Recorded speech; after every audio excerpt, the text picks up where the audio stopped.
성경 말씀 봅시다. 마가복음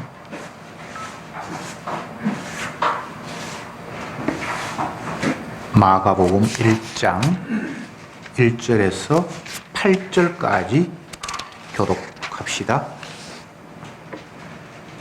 하나님의 아들 예수 그리스도 복음의 시작이라.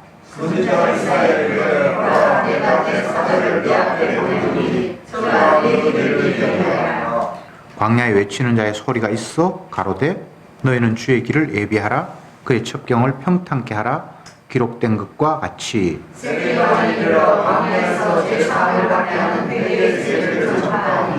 온 유대지방과 예루살렘 사람이 다 나아가 자기 죄를 자복하고 요단강에서 그에게 세례를 받더라. 요한은 양의 털을 입고 우리의 젖귀를 띠고 그가 전파하여 가로되 나보다 능력 많으시니가 내 뒤에 오시나니 나는 굽혀 그의 신들매를 풀기도 감당치 못하겠노라. 나는 너희에게 물로 세례를 주었노라. 그는 성령으로 너희에게 세례를 주시리라. 아멘. 오늘부터 마가복음을 묵상해 보기를 원합니다. 지난주까지 호세아 보았죠. 마가는 성경에 여러 군데에 그의 행적이 나타나는데 이해하기 좋게 몇 가지 대표적인 것을 말씀을 드리면 12제자는 아니고요. 그럼에도 불구하고 성경에 여러 번 이름이 등록되는데 대표적으로는 마가의 집에, 마가의 다락방에서 120명이 모여서 기도했다. 이런 이야기가 나오고 또 바울과 1차 전도 여행을 떠날 때 힘들어서 중간에 도망간 그런 기록이 이제 마가가 나오고 그럼에도 불구하고 바라바와 이렇게 생질 그러니까 바라바의 누나의 아들이나 이렇게 되니까 그리고 외삼촌 되겠죠. 그래서 나중에 2차 전도 여행을 떠날 때는 바라바는 자기 생질 마가를 데리고 가는데 바울은 안 데리고 간다고 그렇게 싸우고 그런 이야기가 이제 성경에 나오고 또 뒷부분에 가면 베드로가 마가를 내 아들이다 이렇게 소개하면서 함께 고난을 받는 그런 장면이 나타납니다. 그가 이게 마가복음을 기록한 자입니다. 근데 이제 이 마가복음은 다른 복음서와 간략하게 비교해서 차이점을 말씀을 드린다면 복음서 중에 가장 분량이 작습니다. 16장이 끝입니다. 마태복음은 28장까지 있고 누가복음은 21장 정도가 있고 꽤 이제 분량이 있는데 그에 대해서 마가복음은 분량이 굉장히 짧아서 신학자들은 마가가 복음서를 기록한 맨 처음 기록이고 나머지는 그것을 토대로 해서 중간중간 이렇게 삽입하지 않았는가라고 이야기할 정도로 마가복음을 원복음이다 그렇게 이야기하는 사람이 있는데 그건 제가 동의하지 않습니다. 사람에 따라서 분량은 다를 수도 있고 핵심만 이야기할 수 있고 조금 더 설명할 수 있으니까 어쨌든 마가복음은 핵심만 딱 이야기했고 분량이 굉장히 짧습니다. 또 다른 복음서와의 차이는 예수님의 어린 시절이 기록되어 있지 않습니다. 바로 그의 공적인 생활이 기록이 되어 있습니다. 그런 정도의 특징이 있고 또 특징을 따지자면 유대인들이 이미 알고 있는 내용들 그들의 풍습 그런 것들을 굳이 설명을 하면서 요거는 요런 뜻이다 라고 이야기한 게 몇 군데 나타나 있습니다. 예를 들면 보아느게 이렇게 해놓고는 이것은 우리의 아들이라는 뜻이다. 달리다곰 이렇게 해놓고는 소녀야 일어나라는 뜻이다. 그 앞부분에 그냥 유대인들은 다 알아듣는 유대인의 말인데 그걸 굳이 또 설명을 하는 걸로 봐서 이방인 독자들을 많이 겨냥을 했지 않았는가라는 그런 학자들의 주장이 있습니다만 그건 성경에 없는 내용이니까 이제 그런 특징이 있다라는 것을 먼저 제가 말씀을 드리겠습니다. 1절부터 말씀을 봅시다. 하나님의 아들 예수 그리스도 복음의 시작이라. 굉장히 출발이 장엄합니다. 마치 창세기 1장에서 태초에 하나님이 천지를 창조하시니라 이렇게 문이 열리는 것처럼 시작을 이야기하고 있습니다. 창세기에도 시작을 이야기하고 있고 마가복음에도 시작을 이야기하고 있는데 좀 차이가 있는 것은 창세기에서는 역사의 시작, 인류의 시작, 우주의 시작이라고 한다면 마가에서는 복음의 시작을 이야기하고 있습니다. 복음의 시작을 이야기하면서 예수 그리스도가 바로 복음의 출발이다 라고 이야기를 합니다. 시간적으로 보면 인류의 시작인 창세기가 먼저고 예수님의 출발은 나중인데 이런 인간의 시간적인 순서를 따지는 것이 아니라 예수님의 복음의 시작 때문에 그 전에 창세기는 있었다. 이런 식의 뉘앙스를 가지고 말씀이 시작이 됩니다. 시간적으로는 창세기가 먼저고 마가복음이 나중인 것 같은데 그런 관점으로 보는 것이 아니라 예수 그리스도를 출발하기 위해서 창세기가 있었다. 이런 뉘앙스로 말씀이 진행이 된다. 예, 그렇게 제가 말씀을 드립니다. 그러면 창세기는 복음이 아닌가? 창세기는 예수님이 없는데 복음이 아닌가? 구약은 복음이 아닌가? 또 이런 식으로 시비를 거는 사람이 있는데 그렇지는 않습니다. 예수 그리스도를 보여주기 위해서 구약도 있는 거니까 구약도 다 십자가 중심으로 해석했을 때 복음이에요. 복음이 아니면 성경에 기록되어 있지 않겠죠. 복음이니까 함께 묶여져 있는 겁니다. 어쨌든 마가는 예수님이 복음의 출발이다 이렇게 이야기를 합니다. 그러면 예수님을 출발점으로 하지 않으면 복음이 안 되는 거예요. 기쁜 소식, 복음. 성경에서는 복음을 예수님이 복음이고 그분이 십자가 지셨다는 것이 기쁜 소식이다 라고 말하고 있지만 예수 안 믿는 사람, 세상에서는 기쁜 소식이 여러 가지가 있겠죠. 시험에 응시한 사람은 합격의 통보가 기쁜 소식일 수 있고 또 뭐 여러 가지 기쁜 소식이 있을 수 있는데 성경에는 기쁜 소식이라고 이야기하면서 그것을 예수 그리스도와 연결시키는 것 말고는 다른 기쁜 소식이 없다고 다 배제해 버립니다. 우리가 생각할 때 예수님을 소개하는 저자들이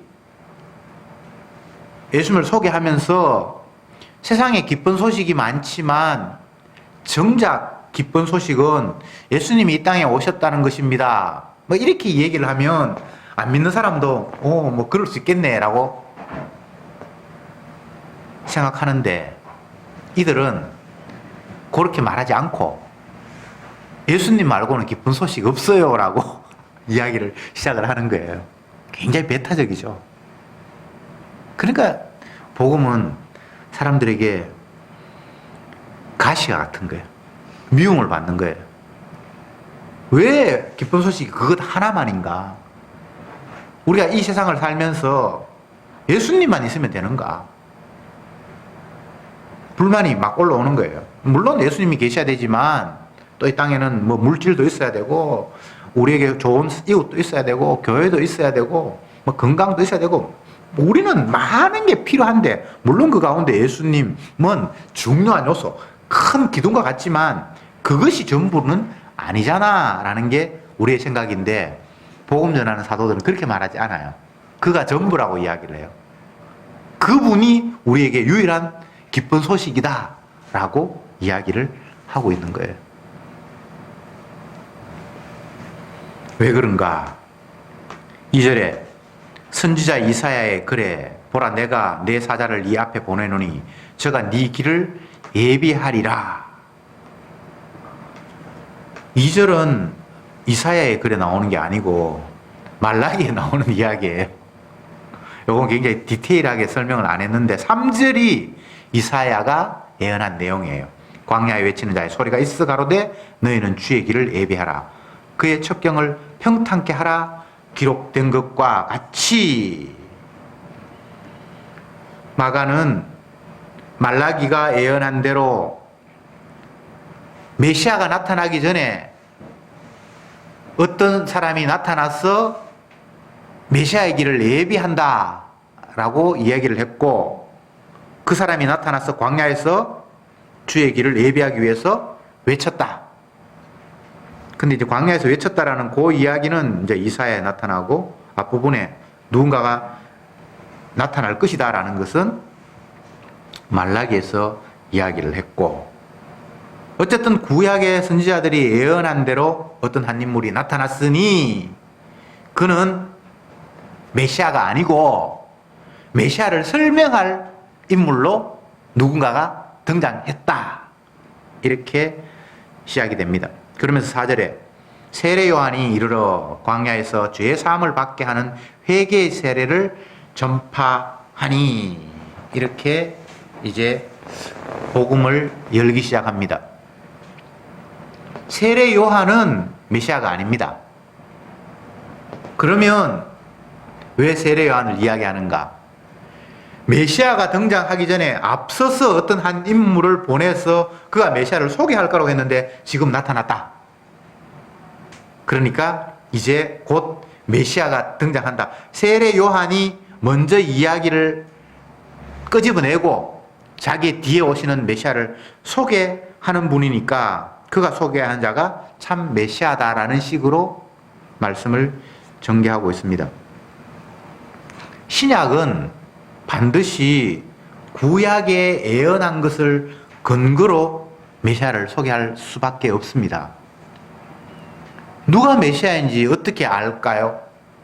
인간적인 관점에서는 기적을 행한다든지 보통 사람이 알 수 없는 놀라운 지식을 설파한다든지 그렇게 하면 이 사람은 평범한 사람이 아니야, 하나님의 아들일 거야, 뭐 이렇게 생각할 수 있겠지만 그런 식으로 메시아임을 드러내지는 않고, 구약에 많은 선지자들이 장차 하나님의 아들이 이 땅에 올 것인데 그분은 이런 모습일 거야, 이렇게 될 거야, 뭐 여러 가지를 예언을 했는데 신약의 사도들은 그 예언에 근거해서 이분은 메시아가 맞다라는 식으로 설명을 한단 말이죠.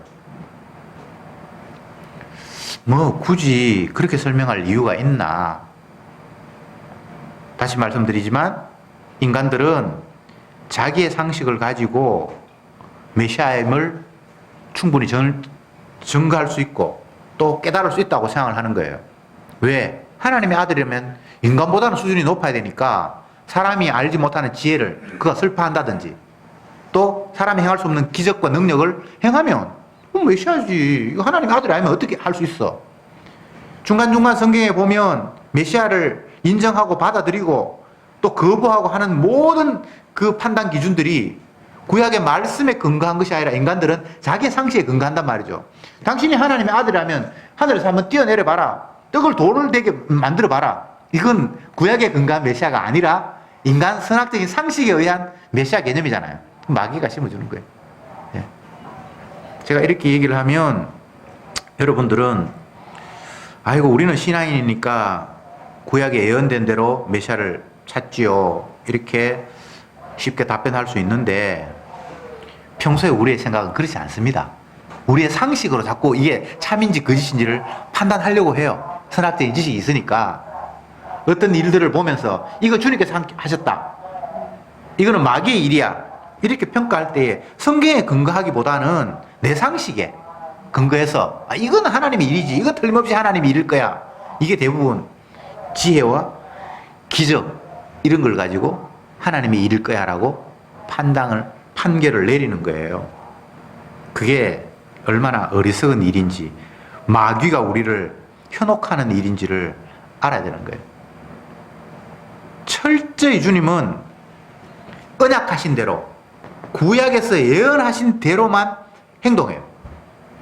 내가 이 땅에 온 것은 내 뜻을 이루려 함이 아니라 아버지 뜻을 이루기 위해서 왔다. 그러면서 구약의 어떤 선지자가 이렇게 얘기했는데 이건 이런 것을 이루기 위해서 하신 말씀인데 지금 내가 이걸 이루고 있다. 예수님은 자기 행동을 자의로 하는 것이 아니라 이미 아버지가 약속하신 그 일을 내가 지금 이루는 것이다 라는 식으로 자기 행동 하나하나를 설명을 하시는 거예요. 철저히 약속에 매여 있는 분입니다. 약속하신 대로만 실행하시고 움직이시는 분입니다. 앞으로 일어날 일도 계시에 의해서 약속에 되어 있는 대로만 하시는 분이라는 사실을 우리는 믿을 수밖에 없습니다. 어떤 사람들은 하나님의 약속을 믿지를 못하니까 자기의 상식과 경험을 진리치로 대체를 해요. 약속이 안 믿어지니까 내가 그동안 살아오는 경험을 보니까 이건 이렇게 돼야만 맞다라는 식의 답을 찾으려고 해요. 그러나 세상은 약속 외에 다른 방식으로 진행이 되는 경우는 없습니다. 때가 되어 예수님이 이 땅에 오셨고 또 아버지가 자기에게 맡긴 일을 감당하기 위해서 자기 백성의 죄를 대신해서 죽임을 당하셨습니다. 그리고 주님께서 네가 내 백성을 대신해서 죽었으니까 내가 그걸 인정한다고 하면서 그를 다시 살리셔서 자기 백성들을 의롭다고 인정을 하셨습니다. 그리고는 아버지가 계신 곳으로 성천을 하셨습니다. 이 모든 일이 다 예언된 대로, 약속된 대로 일어난 사건입니다. 세례 요한이 예수님보다 6개월 먼저 태어났어요. 그런데 그가 이 땅에 태어날 필요도 없는, 태어날 수도 없는 그런 여건이었습니다. 엄마가 애 못 낳는 사람이었거든요. 근데 꽤 나이가 들어서 천사가 그 엄마에게 찾아와서 네가 아들 낳는다. 그리고 그 아들은 주의 길을 예비하는 자로 하나님께서 세우셨다. 그렇게 알려주셨죠. 그러니까 아기도 못 낳는 여자에게 천사가 찾아와서 아이를 낳는다라고 말씀하셨고, 그는 다른 일이 아니라 너 뒤에 메시아가 오실 것이라는 사실을 알리는 역할로 그는 자기의 사명을 다한다. 그래서 세례 요한은 자기 뒤에 오시는 예수님을 소개하고는 죽어버려요. 거의 예수님보다 조금 먼저 태어났는데 조금 먼저 또 죽어요. 주의 길을 예비하는 그 일로 자기의 사명이 다 했기 때문에 더 살아야 될 이유도 없어요. 그러니까 주님께서 데려가시는 거죠. 이런 관점에서 생각해 보면 성도의 존재의 이유는 주님께서 맡긴 사명을 감당하는 것, 그거 외에 다른 일은 없어요. 설문조사에서 종종 그런 그 기록을 봤는데, 뭐 남자가 평균 몇 세 살면 만족하는가, 여자에게 또 묻고 뭐 그런 게 종종 있죠. 그걸 보니까 남자들은 80세, 여자는 85세 그냥 살고 싶다고 평균 그렇게 나온다 그래요. 80살까지 살고 싶나? 어떤 노래는 100세까지 살아야 된다고 해가지고 굉장히 히트를 쳤는데, 우리가 살고 싶다고 해서 사는 것도 아니고 살기 싫다고 해서 하나님 데려가는 것도 아니에요. 그가 해야 할 기능, 역할, 사명이 있는 거예요. 굵고 짧게 살자. 그것도 욕심이에요. 다시 4절을 읽겠습니다. 세례 요한이 이르러 광야에서 죄 사함을 받게 하는 회개의 세례를 전파하니, 회개하라고 세례를 받아야 된다라고 광야에서 전파를 했다는 거예요. 예수님을 소개하는 사람이 예수님만 소개하면 되지 왜 회개하라고 외쳤는가? 이건 예수님을 소개하는 게 아니라 자기의 어떤 판단을 지금 이야기하는 게 아닌가. 이 세상은 다 자기가 볼 때에 더러우니까 빨리 회개해. 아니면 너희들은 안 될 거야. 이건 자기 판단이지 메시아 증거하는 것이 아닌 게 아닌가라는 생각을 할 수도 있죠. 그냥 주의 앞에서 뒤에 오시는 분이 메시아입니다. 이분이 하나님께서 보내신 사람입니다. 라고만 이야기하면 되는데 왜 자기가 세상을 악하다고 규정하면서 회개하세요. 돌이켜야 됩니다. 이런 주장을 왜 했는가. 이런 의심을 할 수 있습니다. 그러나 이것이 바로 예수님을 증거하는 일이에요. 예수님은 따라쟁이처럼 누구 모방하고 흉내내는 것처럼 세례 요한이 입을 열고 외쳤던 그대로를 똑같이 이야기를 해요. 마치 라이센스는 그 앞에 세례 요한이 가진 것 같고 예수님은 로얄티 주면서 흉내내는 것 같은 그런 느낌을 들 만큼 예수님은 세례 요한이 외쳤던 걸 똑같이 외쳐요. 그러면 세례 요한은 먼저 자기의 뜻을 판단을 외쳤고 예수님은 흉내내는 것 같은데 그건 아니에요. 거꾸로 돼 있어요. 장차 주님이 어떤 말씀을 외칠 것인가를 먼저 미리 그는 흉내를 냈던 거예요. 세상에서는 먼저 이야기를 했으면 그게 그 사람의 권한이잖아요. 선점을 했으니까. 누가 먼저 어떤 말을 했어. 근데 두 번째 온 사람이 그 말을 똑같이 했어. 그러면 두 번째 온 사람이 첫 번째 온 사람을 흉내내는 거잖아요. 근데 이 성경에는 그렇게 돼 있지 않아요. 제가 마가복음에서 복음의 시작으로 했는데 이것은 창세기에서 인류 역사가 시작되는 것과 따지면 인류의 역사가 먼저고 복음의 시작은 나중인데 그런 식으로 성경은 해석하지 않고 예수 그리스도로 말미암아 시작이 되었고 역으로 그것 때문에 인류가 시작이 된 것으로 해석을 한다고 그랬잖아요. 세례 요한의 일도 마찬가지예요.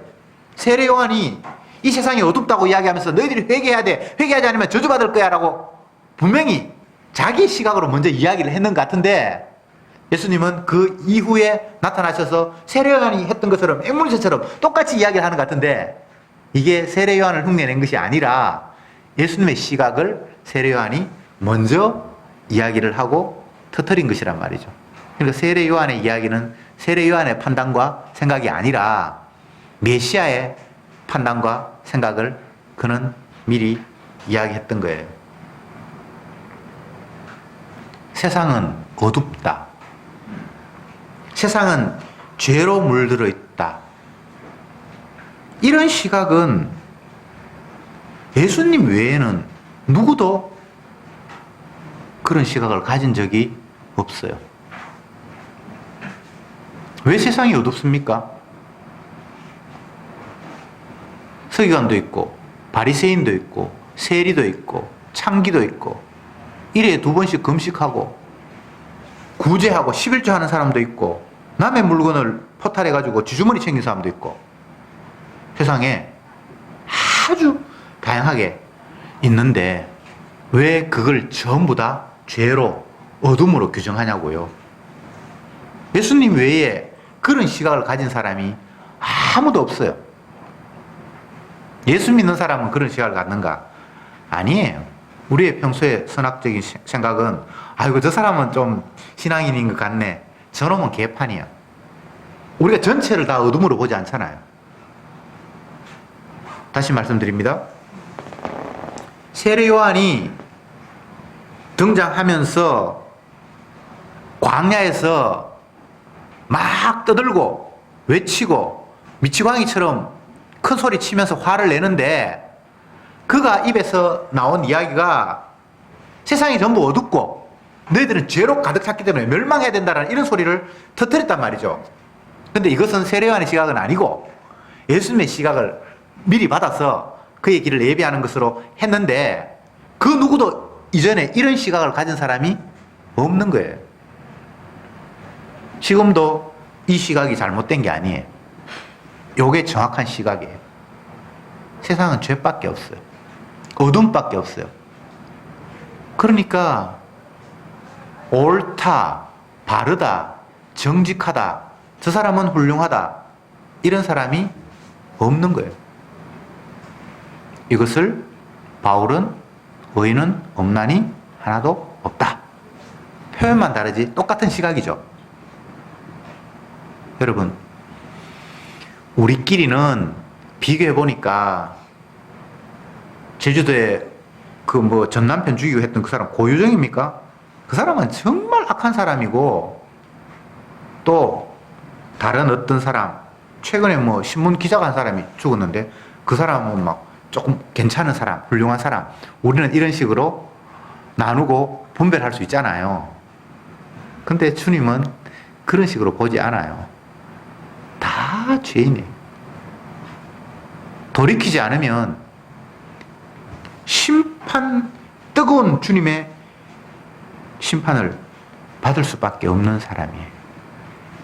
그래서 죄를 뉘우치고 죄 씻음 받아야 돼요. 세례라는 것은, 세자는 씻는다, 세수할 때 세자는 씻는다란 말이고, 레는 예식, 어떤 형식이에요. 죄 씻는 뭔가를 해야 된다는 거예요. 세례라는 건 뭐 머리에 물 찌고 그런 것이 세례가 아니라, 어쨌든 죄를 씻음 받는 그런 어떤 의식을 치러야 된다는 거예요. 죄인이기 때문에, 죄로 가득 찼기 때문에 죄는 씻어야 되고 그걸 치러야 된다는 거예요. 여러분, 죄를 씻어야 된다는 이야기 이전에는 죄를 씻어야 된다는 생각을 했을까요, 안 했을까요? 구약에도 이미 회개라는 게 있고 죄 용서라는 개념이 나와요. 그런데 구약에서는 세상 전체 나를 어두움이라고 규정하면서 다 죄 사함 받아야 된다라는 그런 식의 개념들이 이렇게 선명하게 나오진 않아요. 있어요. 구약에도. 예, 구약에도 에덴 동산에서 쫓겨났으니까 전부 다 어둠이라는 그런 개념들 찾으려면 찾을 수 있고, 소돔과 고모라 성에 유황불이 떨어졌을 때 그것이 한 국지적인 곳이지만 결국은 이것은 세상의 축소판이고, 그래서 저주받는다라는 개념들이 나오긴 나오지만 구체적으로 세상 전체를 향해서 다 죄인이다라고, 어둠이라고 그렇게 구체적으로 규정하지는 않았어요. 근데 예수님은 과감하게 세례요한의 입을 통해서 먼저 세상 전체가 다 어둠이다, 죄에서 씻음받지 않으면 끝난다 라는 식으로 말씀을 하셨습니다. 그런데 재밌는 것이 6절에 보면 요한은 약대틀을 입고 허리에 가죽띠를 띠고 메뚜기와 석청을 먹더라. 세례 요한의 외모적인 특성을 마가가 이야기하고 있습니다. 낙타에게 밍크 코트 같은 걸 입고 허리에는 가죽으로 띠를 띠고, 우리가 오늘날 뭐 허리끈이 가죽인 건 대부분이 가죽이죠. 뭐 비닐 아니고. 근데 옛날에는 이 가죽이라는 게, 허리띠를 하는 게 이게 평범한 게 아닙니다. 요즘은 허리띠 다 가죽인데, 허리띠가 다 가죽이지 이렇게 생각할 수 있는데, 이 당시에는 그렇지 않아요. 굉장히 특징적인 모습이에요.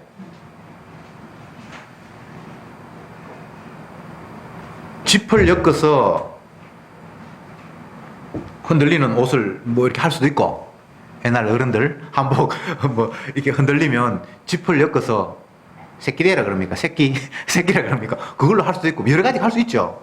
근데 이 당시에 가죽으로 허리띠를 했다는 게 우리 개념으로는 다 가죽이 아닙니다. 굉장히 특징적인 거예요. 그리고 옛날에는 낙타가 많으니까 뭐 낙타털 밍크 코트 입듯이 입었겠지 이렇게 생각하는데, 그것도 정상적인 게 아니에요. 그러면 이 세례 요한은 자기의 복장이 낙타로 뭐 털이 부실부실한 걸 이렇게 하고, 앙드레김도 아닌데 그리고 허리에 굳이 가죽끈으로 띠를 엮었다라는 게, 이게 예언과 연관이 있는 거예요. 이 모습은 엘리야가 몸에 털이 많았고 그가 가죽띠를 띠고 막 다니면서 자기 역할을 했어요. 그런데 말라기 선지자에게는 어떻게 예언을 하고 있는가 하면, 선지 엘리야가 메시아 이전에 올 거라고 그렇게 얘기를 했어요. 무슨 말인지 아시겠죠? 복음서에서는 오실 엘리야가 바로 세례 요한이다라고 이야기를 하고 있어요. 그러니까 세례 요한은 그냥 지 마음대로 옷을 입은 게 아니고 구약에 예언된 장차 오실 메시아를 앞서서 온 사람인데 그것을 구약에서는 엘리야가 온다고도 얘기를 했고 여러 가지로 표현을 했는데 그게 맞다라는 걸 보여주기 위해서 몸에 털이 없었으니까 털 많은 옷을 입고 허리에 가죽띠를 띠고 내가 구약에 예언한 엘리야야 라고 자기는 활동을 시작을 한 거예요. 그러니까 이 복장이나 그가 말하는 모든 것들이 다 예언된 내용, 이미 선지자가 예언한 내용대로 그는 움직이고 있는 거예요. 지 마음대로가 아닙니다. 철저히 주님에 의해서 종속되어서 주님이 그에게 부여한 기능을 하면서 살아가는 겁니다.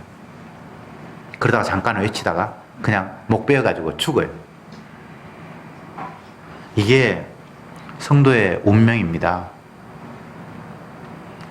야, 그래도 세례 요한은 유대 당시의 스타잖아. 수많은 사람들이 자기와 가서 세례를 받고 했으니까 멋진 인생이다. 뭐 이렇게 평가하는 사람이 있는데 그건 아니에요. 여러분 장가도 못 가고 목 베어 죽고 싶습니까? 참 비참하잖아요. 근데 성경은 그런 식으로 사람을 인생을 평가하지 않아요. 모든 피조물은 창조주 하나님이 부여한 기능과 사명을 위해서 이 땅에 왔고 그 사명을 하다가 주님께서 불러가시는 거예요. 그렇게 생각을 하면 우리는 이 땅을 살면서 화낼 일이 없습니다. 짜증낼 일이 없어요. 아, 주님이 그 역할을 하라고 나를 이렇게 인도하시는구나. 그러면 감사하죠. 주님 앞에 부름받고 이끌림 당하고 하는 게 마치 호세아가 창녀하고 결혼해가지고 남들 앞에 손가락 받든 말든 자기의 삶을 통해서 이스라엘 백성들의 죄를 고발하는 그 역할을 하니까 그 결혼 그 자체가 메시지예요. 설교예요. 이사야가 아랫도리만 하나 걸치고 3년 동안 미치듯이 돌아다니는 그 자체가 계시예요. 세례 요한이 약대틀을 하고 가죽 허리띠를 띠고 이렇게 다니는 게 계시예요. 그러면 저와 여러분들이 주님에 의해서 이런 모습 저런 모습을 보이면서 그게 어떨 때는 초라한 모습, 어떨 때는 화려한 모습, 뭐 여러 가지 있을 수 있겠는데 그것 자체가 사나 죽으나 주의 도구로 지금 활용되고 있는 거예요. 그리고 언약적인 관점에서는 날마다 찬송밖에 안 나오는 거예요. 범사에 감사한 거예요. 범사에. 기쁜 일도 아니고 슬픈 일이지만 하나님이 감사하라 그랬으니까 감사하자. 그런 게 아니고 은혜의 관점에서 보니까 이것도 저것도 다 주님의 주를 드러내는 일이에요. 우리 속담에 처녀가 알을 낳아도 할 말이 있다. 이런 표현이 있죠. 그건 그 사람이 아무리 엄청난 죄를 지었더라도 그 사람 입장에서 자세히 이야기를 들어보면 왜 이런 결과가 나왔는지 이해할 수 있다는 이야기예요. 상대를 좀 이해해 주자라는 거예요. 그 말은. 근데 마리아가 정말 처녀가 애 낳았거든요. 이거는 이해하고 말고의 수준이 아니라 피조물은 이해받을 필요도 없어요. 하나님이 하시는 기능으로 그냥 그는 이 땅에 태어나서 그 기능을 하고 있는 것 뿐이에요. 그래서 처녀가 애를 낳아도 하나님 앞에 찬송해야 돼요. 그런 거예요. 그 범사에 감사해야 될 일이에요. 하나님 나를 왜 이렇게 비참하게 만듭니까? 인간적인 관점에서 비참하겠죠. 요즘 뭐 조국이라는 사람이 막 오만 이 뭐 집에 일들이 막 계속 신문에 나고 그렇게 해서 옛날에 그 사람 좋게 봤는데 아니네 뭐 이런 식의 평가를 사람들이 하고 있다 그러는데 아니 마리아가 원래 그렇게 막 아무렇게나 막 어디가 남자하고 뭐 연애하고 그런 사람은 아니에요. 그리고 또 결혼하려고 정해놓은 약혼자가 있고, 그런데 덜렁 배가 불러오네. 인간적인 입장에서 이런 걸 해석을 하면 해석이 안 돼요. 세례 요한뿐만 아니라 이 땅에 있는 모든 피조물들은 주님이 자기 자신을 드러내려고 역할을 다 부여했어요. 세례 요한뿐만 아니고 마리아뿐만 아니고 저 여러분이 똑같다고요. 그래서 우리에게 일어나는 모든 일들은 사나 죽으나 우리가 주의 것이라는 사실을 보여주는 거예요. 그래서 불평, 원망은 언약적인 관점에서는 있을 수가 없는 거예요. 언약적인 관점에서는 범사에 감사하는 거예요. 모든 것이 주 안에서 이해가 되고 아니오가 없는 거예요.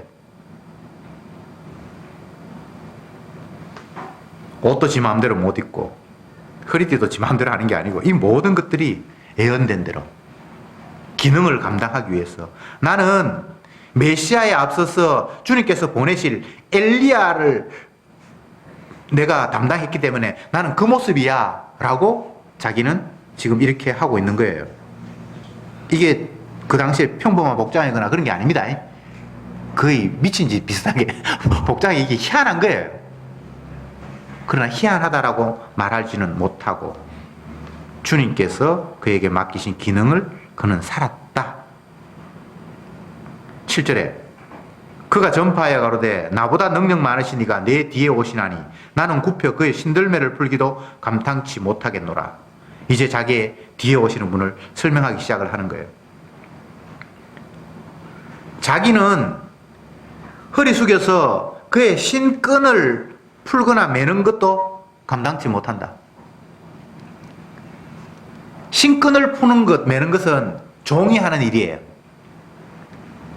종이, 주인에게 종이 있으면 종이 주인의 신끈을 묶어줘요. 근데 자기는 주님과 자기의 관계를 비교하면 종의 위치도 안 된다는 거예요.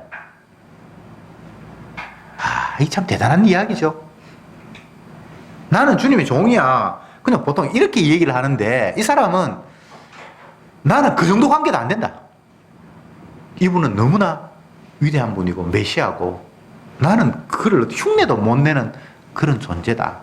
그러니까 이 이야기는 내한테 집중하지 말고 내 뒤에 오는 이에게만 몰빵해 이 이야기입니다. 내가 지금 광야에서 엄청난 일을 하고 뭐 세례를 주고 하나님 말씀을 막 전파할 때 그게 능력이 있어서 막 사람들이 그 앞에 그 권위에 복종하지 않을 수 없는 그런 희한한 분위기로 돌아갔어요. 세례요한이 말빨이 좋거나 학벌이 좋거나 뭐 옛날에 뭐 삶이 탁월했기 때문에 사람들에게 존경받거나 그런 거 아무것도 아니에요. 어느 날 갑자기 등장을 했는데 장차 오실 메시아의 기능을 그가 입었기 때문에 그가 말하는 것이 엄청난 권위가 있고 기적이 일어나고 사람들이 그 앞에 굴복하지 않을 수 없는 그런 환경이 되었고 너도 나도 그 앞에 가서 요단강에서 세례를 받는 이런 이상한 풍토가 일어나서 사람들은 세례요한이 대단한 걸로 생각을 하고 심지어는 세례요한이 하나님 보내신 메시아가 아닐까라고 착각할 만큼 그런 독특한 역할, 기능, 능력, 기적, 엄청난 일이 일어났는데 그가 하는 이야기가 나는 내 뒤에 오신 일을 소개하기 위해서 이 땅에 왔는데 내가 하는 일은 진짜 아무것도 아니야. 이거 쓰레기야. 내 뒤에 오시는 분에게만 몰두해. 이런 이야기를 지금 하고 있다 이 말입니다. 그러면 사람들 입장에서는 야 진짜 세례요한만 대단한데 그는 장차 오실 그분의 종의 역할도 못하고 신끈을 묶을 만큼 자격도 안 되고 자기는 아무것도 아니라고 하니까 정말 그 뒤에 오시는 분은 어떤 분일까라는 기대와 희망을 갖게 되겠죠. 물론 기대와 희망을 갖는다고 해서 믿는 건 아니고요. 철저히 주의 길을 예비하는 거예요. 이사야에는 또 예레미야에는 많은 선지서에는 메시아에 앞서서 엘리야가 나타나서 선지 엘리야가 나타나서 세례요한입니다. 나타나서 주의 길을 평탄케 할 것이다.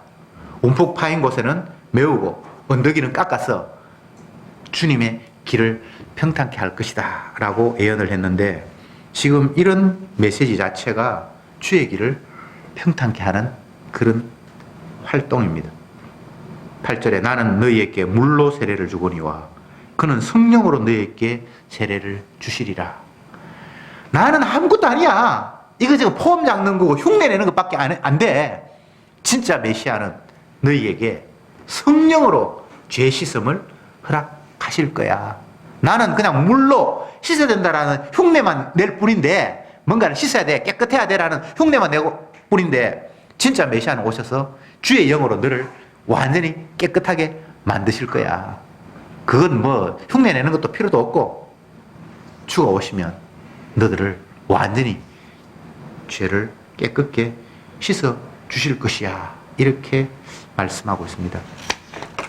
마가가 전하는 메시아, 마가가 전하는 복음, 마가가 전하는 하나님의 아들은 세상을 죄악되었다고 규정하시고, 그분이 죄를 씻어주시지 않으면 우리에게는 아무런 소망과 그 미래가 없다고 지금 말하고 있는 거예요. 이것은 본인도 그게 포함이 돼요. 자기 자신도 주님이 성령으로 죄 씻음을 허락하지 않으면, 세례를 주시지 않으면 멸망할 수밖에 없는 자라는 사실을 외치고 있는 거예요. 이게 세례 요한이 마가복음을 통해서 마가가 전하는 복음의 출발입니다. 주님이 죄 씻지 않으면 우리에게는 희망이 없어요. 이 세상 전체는 다 어둠이고 죄로 가득 찼어요. 배부르게 먹고 건강하게 오래 살고 가정이 화목하고, 그렇게 해서 그것을 행복하다고 말하지 마세요. 이 세상은 어둠이고 죄로 가득 차 있어요. 그분이 성령으로 우리를 죄 씻지 않으면 우리에게는 소망이 없어요. 여러분, 정말 예수님이 복음이라는 사실, 그분의 십자가 지심이 우리에게 유일한 소망이라는 사실을 다시 한번 되새기는 이번 한 주간이 되기를 바랍니다. 기도합시다. 주님, 오늘도 말씀을 통해서 내가 어떤 존재인지, 어떻게 해야만 내가 살 수 있는지, 왜 예수님이 이 땅에 오셨는지 다시 한번 생각해 보기를 원합니다. 평소 우리들은 내 몸이 하나님이기에 몸 편하기 위해서 어떻게 하면 더 쾌적한 몸을 유지할 수 있을까를 궁리하고 그것을 위해서 발부둥치며 살았습니다. 그러나 그것이 얼마나 어리석은 판단이며 죄악된 것인가를 말씀을 통해서 확인합니다. 세상은 나의 편함을 위해서 만들어진 것이 아니라 예수님의 사랑이 얼마나 대단한 것이며 그분이 세상의 주인이라는 사실을 드러내기 위해서 세상은 만들어졌고, 또 그분의 판단대로 세상은 어둠이고 죄악이기에 그분이 죄 씻지 않으면 우리는 영원한 멸망, 저주, 죽음만이 있는 이곳이라는 사실을 다시 한번 깨닫사오니, 주여, 헛된데 아무것도 아닌데 우리의 마음이 빼앗기지 말게 하시고, 죄 씻으시는 주님의 그 능력 앞에 복종하며 그 사랑만 기대하며 살아가는 저들이 되게 해 주옵소서. 예수님의 이름으로 기도드리옵나이다. 아멘.